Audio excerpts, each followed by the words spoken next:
What do the Busbys drive on OutDaughtered? Adam and Danielle's wheels are about as glamorous as you might think. With everyone's favorite TLC quintuplets, plus their parents and adorable big sister, back for another season, fans will get to follow along for a fourth year as the Busby twins grow up, start school, and explore the world. But what do Adam and Danielle Busby drive on OutDaughtered to get this wild bunch around town? An upcoming episode about the kids participating in a fashion show provides some clues as to the family's wheels and how they manage to get around town, and it's about as glamorous a vehicle as you might think for a brute of their size. On first glance, the couple's rig, as will be shown on season 4 of the show, airing now, looks not much different than a super big white minivan of sorts.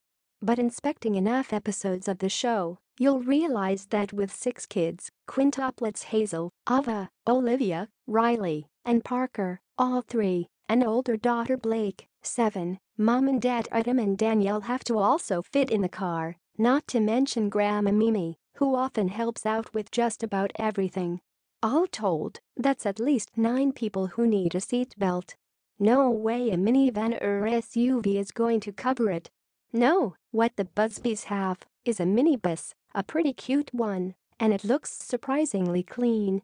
But, at the end of the day, it's still a pretty unglamorous, rectangular bus.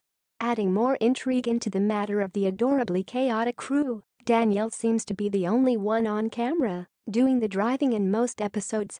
Why?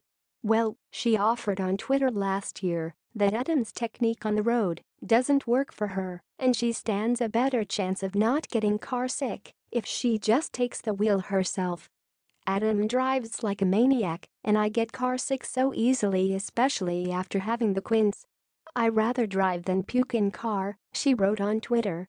While the show, the story of how the Houston-based Busbys weathered being the first all-female quintuplets born in the United States, according to People, has always been entertaining, this season looks to be juicy. The twins are finally in preschool, big sis Blake is in 2nd grade, and Grandma Mimi is dealing with the emotional fallout of having lost her house in last year's Hurricane Harvey, as Danielle told Country Living.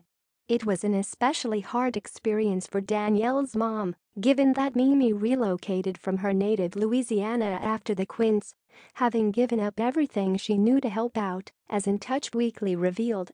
But with a schedule like the Busbys, any extra help is certainly appreciated. As Danielle told Style a blueprint of her days, you do bottles, milk, breakfast, get them dressed, play, they nap, and that's when I shower or do some laundry, constantly the dishwasher, constantly cooking or making food, constantly cleaning up, and they usually go to bed about 7 p.m. and then you start the dishwasher for the night and start over again in the morning. Though things are undoubtedly hectic for the Busbys, it seems this family also tries to enjoy the ride as well, keeping their sense of humor. As Adam told Parade magazine last year, usually the mom takes on most responsibilities, having to do stuff like fixing hair, picking out outfits and matching hair bows. When you have 6 of them, you find yourself right in the middle of that. I'm better with a round brush than Danielle. This season will also include storylines about Danielle struggling to stay calm and Adam having to watch all the kids while Danielle goes away on a business trip, according to TLC's description.